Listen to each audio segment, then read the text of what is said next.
Bonjour et bienvenue sur Jeanne AI.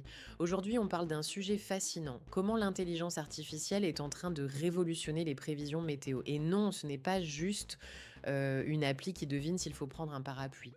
Derrière, il y a une vraie bascule technologique qui change notre rapport au climat. C'est parti. Pendant longtemps, prévoir la météo a reposé sur de gigantesques modèles physiques.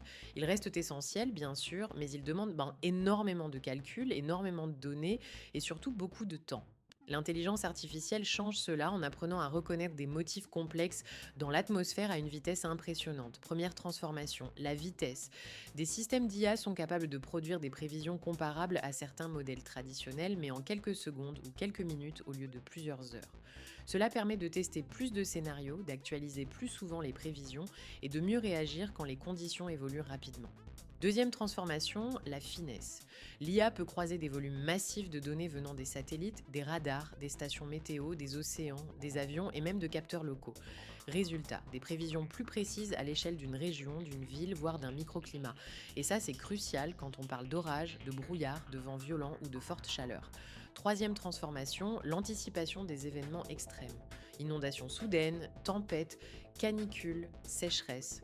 L'IA aide à détecter plus tôt les signaux faibles qui annoncent ces phénomènes. Elle ne remplace pas les météorologues, mais elle leur donne des outils plus puissants pour interpréter la situation et alerter plus vite. Alors, cette évolution a déjà des conséquences très concrètes dans l'agriculture, mais de meilleures prévisions aident à planifier l'irrigation, les semis ou les traitements. Dans l'énergie, elles améliorent la gestion de l'éolien et du solaire. Dans l'aviation, elles permettent d'anticiper les turbulences, le givre ou les vents. Et pour les collectivités, elles deviennent un outil de préparation face aux risques climatiques. Mais il faut aussi rester lucide. L'IA n'est pas magique. Elle dépend de la qualité des données, elle peut se tromper. Et elle doit être utilisée avec rigueur. Le vrai progrès, ce n'est pas de remplacer la science du climat par une boîte noire. C'est de combiner la puissance des modèles physiques, l'expérience humaine et la rapidité de l'apprentissage automatique. En réalité, l'IA ne se contente pas d'améliorer la météo du quotidien.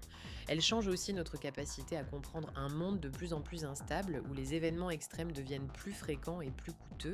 Et ça, ce n'est pas un détail, c'est un enjeu stratégique pour la sécurité, l'économie et l'adaptation climatique. Ce qui me fascine, c'est que l'IA rend la météo plus réactive, plus fine et potentiellement plus utile pour tout le monde. Si cette vidéo t'a plu, pense à t'abonner, à liker et à me dire en commentaire quel usage de l'IA météo te semble le plus impressionnant. À très vite sur Jeanne AI.